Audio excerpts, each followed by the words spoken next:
Good morning साथियों, मैं doctor Zakir Hussain. Online classes के क्रम में आज हम मुग़ल बादशाह मोहम्मद मुहीउद्दीन औरंगज़ेब के बारे में चर्चा करेंगे, जिन्हें इतिहास में आलमगीर प्रथम के नाम से भी जाना गया। साथियों, औरंगज़ेब का जन्म 1618 में गुजरात के दाहोद में हुआ और इनका जो शासनकाल था वो 1658 से 1707 के मध्य था। अगर हम औरंगज़ेब के शासनकाल की बात करें तो बादशाह अकबर के बाद इनका द्वितीय सबसे बड़ा काल था मुग़ल साम्राज्य में। साथियों, मुग़ल इतिहास में यदि कोई सबसे बड़े साम्राज्य के स्वामी भी थे तो वो भी औरंगज़ेब ही थे। और यद्यपि औरंगज़ेब के पिता शाहजहां द्वारा जो घोषित उत्तराधिकारी था वो दारा शिकोह था, जो शाहजहां का ज्येष्ठ पुत्र भी था। शाहजहां के कुल 4 पुत्र थे: दारा शिकोह, शाह शुजा, औरंगज़ेब और मुराद। साथियों, शाहजहां के उक्त चारों पुत्रों के उनके जीवन काल में ही अलग अलग भूमिकाओं में उन्हें नियुक्त कर दिया था। जहां दारा शिकोह को उत्तराधिकारी नियुक्त किया तो उनका अधिकांश समय आगरा और दिल्ली में शासन प्रशासन के संचालन में गुजरता था। शाह शुजा बंगाल के गवर्नर थे, मुराद गुजरात के गवर्नर थे और औरंगज़ेब दक्षिण के सूबेदार यानी गवर्नर थे। चूँकि औरंगज़ेब का अधिकांश समय दक्षिण में बीता, इसलिए उनकी महत्वाकांक्षाओं का बड़ा गढ़ या गढ़ भी दक्षिण ही था। साथियों, चूँकि उक्त चारों भाइयों में यानी शाहजहां के चारों पुत्रों में सत्ता की महत्वाकांक्षाएं थी, इसलिए उनके मध्य उत्तराधिकार का संघर्ष होना स्वाभाविक था। और इस उत्तराधिकार संघर्ष में जो युद्ध हुए उनके क्रम में पहला युद्ध साथियों बहादुरगढ़ का युद्ध हुआ, जो बनारस के निकट एक स्थान था, 24 फरवरी 1658। अगर इस युद्ध की बात करें तो इसमें एक और बंगाल के मुगल गवर्नर और शाहजहां के पुत्र शाह शुजा और उनके सहयोगी आमेर के शासक मिर्जा राजा जय सिंह प्रथम थे। वहीं दूसरी ओर शाही सेना अर्थात शाहजहां के ज्येष्ठ पुत्र दारा शिकोह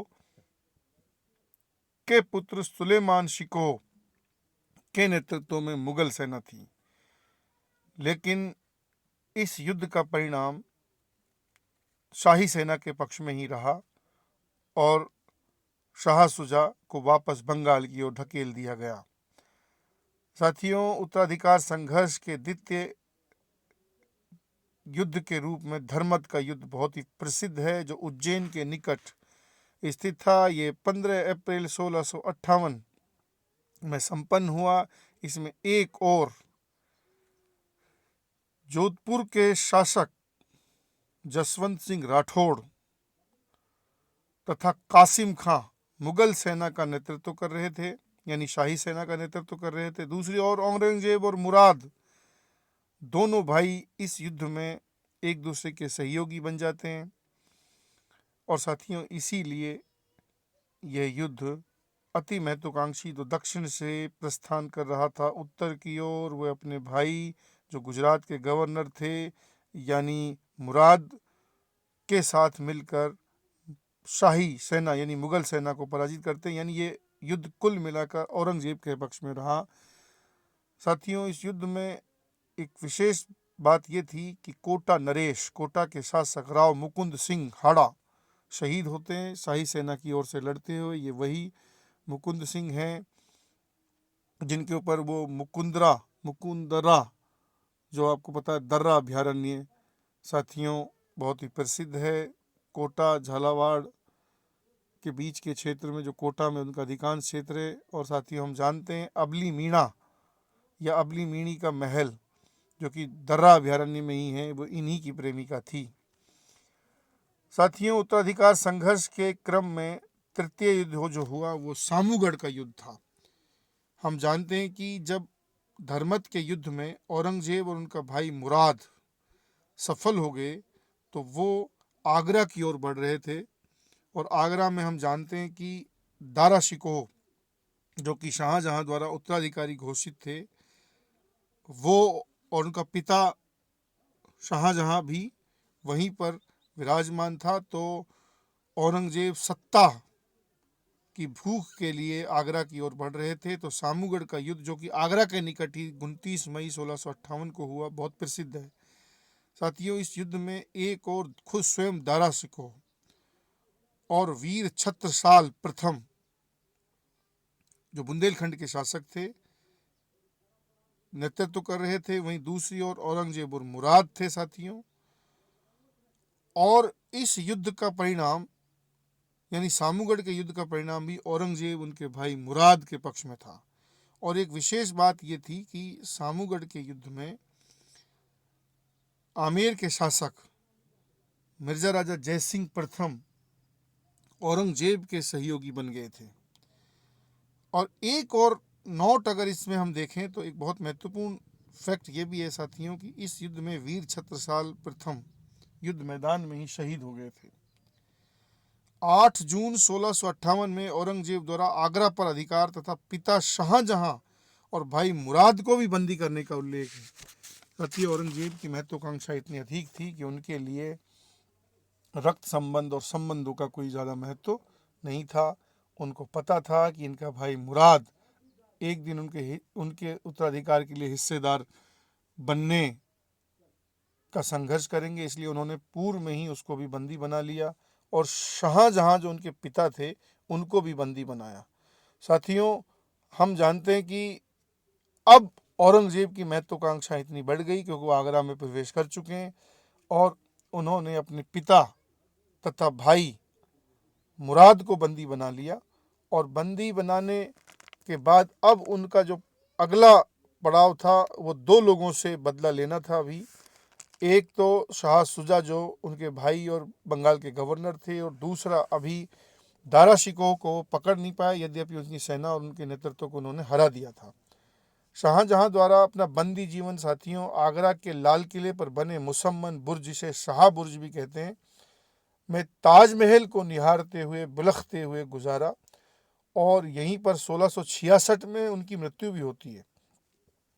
21 जुलाई 1658 में औरंगजेब द्वारा आगरा से आगे बढ़ते हुए दिल्ली के लाल किले पर अपना परचम लहराया और तथा अपना पहला राज्याभिषेक करवाया। और साथियों, राज्याभिषेक के बाद अब जब अगला उनका युद्ध का पड़ाव था वो खजवा का युद्ध था। खजवा साथियों इलाहाबाद के निकट एक स्थान था जो 5 जनवरी 1659 में बंगाल के गवर्नर और भ्राता शाह सुजा के विरुद्ध लड़ा गया था। और विशेष बात यह थी कि इस युद्ध का परिणाम भी औरंगजेब के पक्ष में था। साथियों, एक चीज़ का और सब लोग ध्यान रखेंगे कि ये डार्विन के सिद्धांत पर आधारित संघर्ष था और इसमें जो सबसे फिटेस्ट, जो सबसे सक्षम था वही जीतना था। और चाहे उसमें षड्यंत्र हो, चाहे उसमें दूसरे कई सारे गैर जो वैद्य जो तरीके थे जीतने के, उनका यूज किया गया हो, लेकिन औरंगजेब अब बार बार सफल हो रहे थे। तो खजवा के युद्ध में उन्होंने शाह सुजा को न केवल पराजित किया बल्कि भारत से बाहर अराकान जो कि म्यांमार का क्षेत्र था की ओर धकेल दिया। फिर अगला युद्ध साथियों दौराई या देवराई जो कि अजमेर के निकट एक क्षेत्र था में 12 से 14 अप्रैल 1659 में औरंगजेब और दारा शिकोह के मध्य हुआ। और इस युद्ध का परिणाम औरंगजेब के पक्ष में रहा साथियों। दारा शिकोह चूँकि ऐसा मानते हैं इतिहास में, उनके लिए बहुत सारी बातें इतिहासकारों ने कही हैं, आज भी उनके बीच में डिबेट है कि औरंगजेब के स्थान पर यदि दारा शिकोह शासक बनते, मुग़ल बादशाह बनते, तो वो बादशाह अकबर की हिस्ट्री को रिपीट करते, क्योंकि ऐसा मानते हैं कि वो बहुत उदार, सेक्युलर तथा एक गंगा जमुना तहजीब यानी सांस्कृतिक एकता कंपोजिट कल्चर के बहुत हितैषी थे। इसके लिए जो उसका ठोस साक्ष्य है वो है उनके द्वारा लिखी गई पुस्तकें और उनके द्वारा जो पूरा सूफिज्म और जो लिबरल आइडियाज़ के लोग थे उनके प्रति सहानुभूति। तो दारा शिकोह को ईस्ट निंदा कानून द्वारा युद्ध में पराजित करने के बाद औरंगजेब के प्रयासों से फांसी पर लटका गया साथियों। और ये फांसी जो हुई उनको काकड़वाड़ी दुर्ग जो अलवर ज़िले में स्थित है साथियों, जो मिर्ज़ा राजा जय सिंह प्रथम जो आमेर के शासक थे के द्वारा निर्मित एक दुर्ग था, उसमें उनको फांसी दी गई। लेकिन उनका अंतिम संस्कार हुमायूं के मकबरे दिल्ली में किया गया। इसलिए इस तरह साथियों औरंगजेब के लिए जितने भी कंटक थे, जितने भी हर्डल्स थे, वो धीरे धीरे समाप्त हुए और औरंगजेब अपना द्वितीय राज्याभिषेक करते हैं। और वो द्वितीय राज्याभिषेक साथियों 13 जून 1659 में दिल्ली के लाल किले में हुआ। इस तरह से औरंगजेब अब अपनी महत्वाकांक्षाओं, अपनी शक्ति, अपने प्रदर्शन, अपने सैन्य गुणों के कारण एक बादशाह के रूप में स्थापित हो गए। साथियों, यद्यपि मुगल इतिहास में सबसे बड़े साम्राज्य के स्वामी यदि अशोक के बाद कोई थे तो वो औरंगजेब थे, लेकिन अपनी घोर निरंकुशता, अपनी धर्मांधता की नीति, दक्षिण के प्रति आत्मघाती संघर्षपूर्ण प्रत्यक्ष नियंत्रण की नीति, राजपूतों का सहयोग प्राप्त नहीं कर पाने, वे किसान विरोधी अत्यधिक राजस्व वसूली की नीतियां, क्योंकि उन्होंने अपनी महत्वाकांक्षाओं को पूर्ण करने के लिए किसानों पर लगभग 1/2 राजस्व की दरें निर्धारित की, जो कि किसानों के हितों के विरोधी या विरोध में थी। साथियों, इसने औरंगजेब की जो छवि थी, औरंगजेब के प्रति जो लोगों का विश्वास था, वो टूटने लगा, वो कमज़ोर होने लगा। इसलिए कई लोगों ने ये कहा है कि औरंगजेब की जो अत्यधिक जागीरें बांटने की जो नीति भी थी, और जो ऊपर की सारी नीतियां मैंने बताई कि वो निरंकुश थे, वो अत्यधिक केंद्रीकरण में विश्वास करते थे, धर्मांध थे, असहिष्णु थे, और लगातार संघर्ष और युद्ध में वो यूं मान लो लिप्त थे। राजपूतों का जो परंपरागत मुगल सहयोगी थे उनका सहयोग नहीं प्राप्त कर पाए। उनकी किसान विरोधी जो राजस्व वसूली की नीतियां थी, इन सब से अंततः मुगल साम्राज्य यानी उनके पतन के का जो बैकग्राउंड था वो इसी समय बन गया था। इसलिए ये मानते हैं कि जैसे ही औरंगजेब की मृत्यु हुई, वो बहुत ही एक दीर्घ बड़ा साम्राज्य ताश के पत्तों से बने महल की तरह बिखर गया साथियों।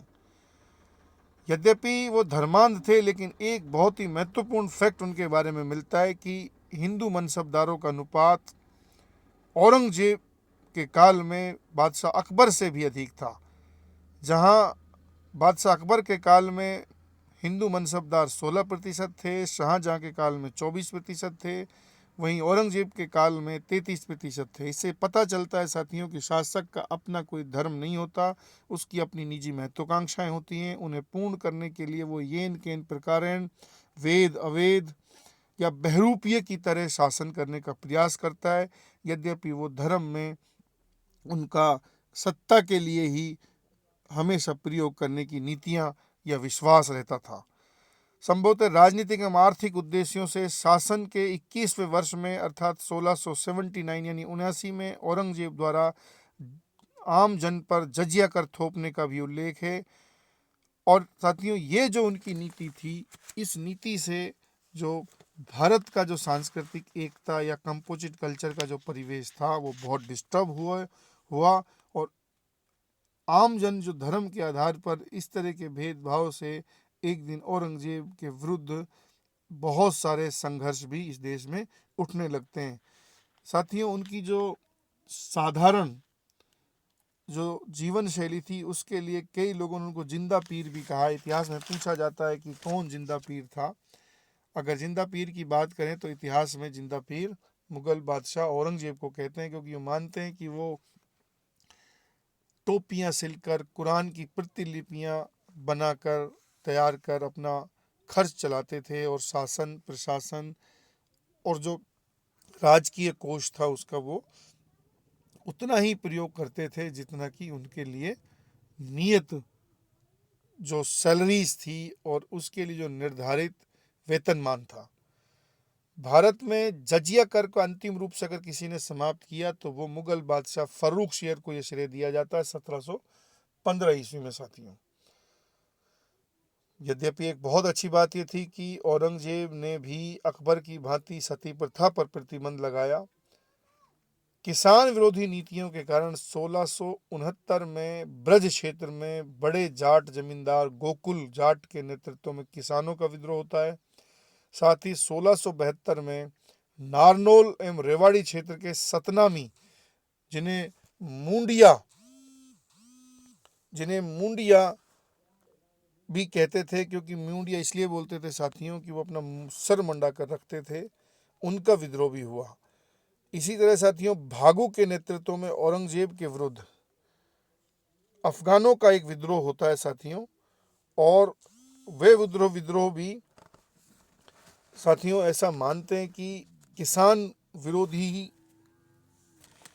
उस पूरी परंपरा के रूप में हमें मिलता है।